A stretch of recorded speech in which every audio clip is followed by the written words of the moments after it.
Good Health is sponsored by Sullivan County Community Hospital.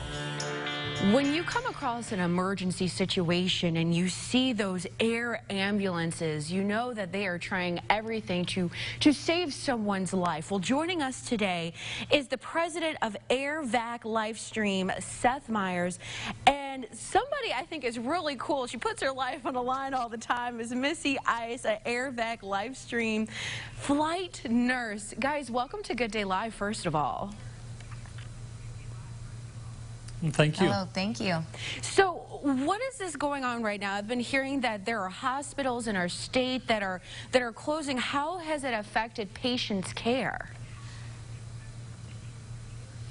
Well, while we fortunately have only seen one hospital close in the last 10 years in Indiana, we know nationwide that 20% of rural hospitals are at risk of closure in the next 5 years due to financial reasons. And this is an ongoing issue for access to health care for rural Americans.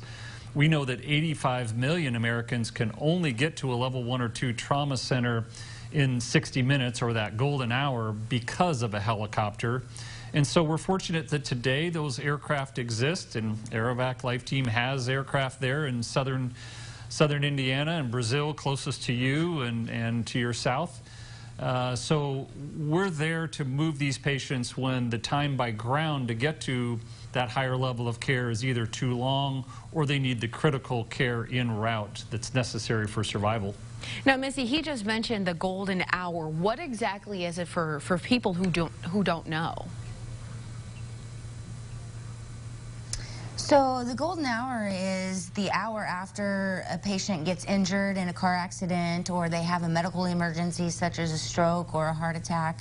That's the most crucial time period that the patient needs a higher level of care that we can provide, and they also need the rapid transportation to that definitive care, to the trauma center, to the acute stroke center. Now, I've heard something about the legislation and there's a threat when it comes to the medical field. What exactly is that? What's going on?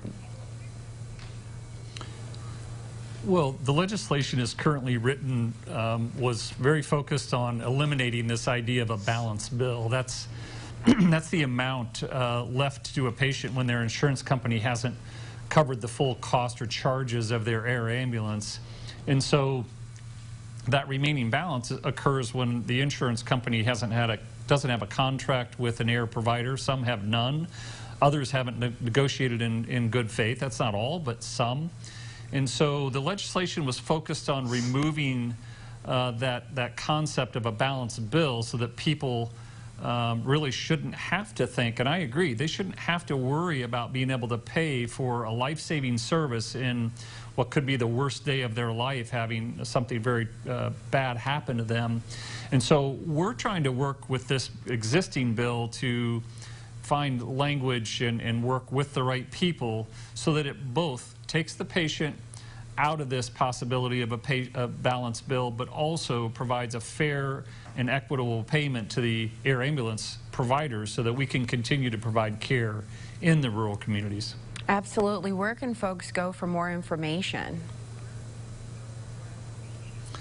So if you want to know more about this, or I encourage you to also take action, is go to a website, globalmedicalresponse.com, and in the upper right-hand corner is a link to Protect Patients.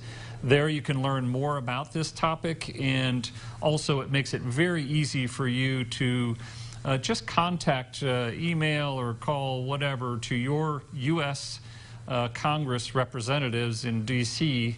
and let them know that you either live or travel in an area that's rural and that you're concerned about access to air medical services in the future.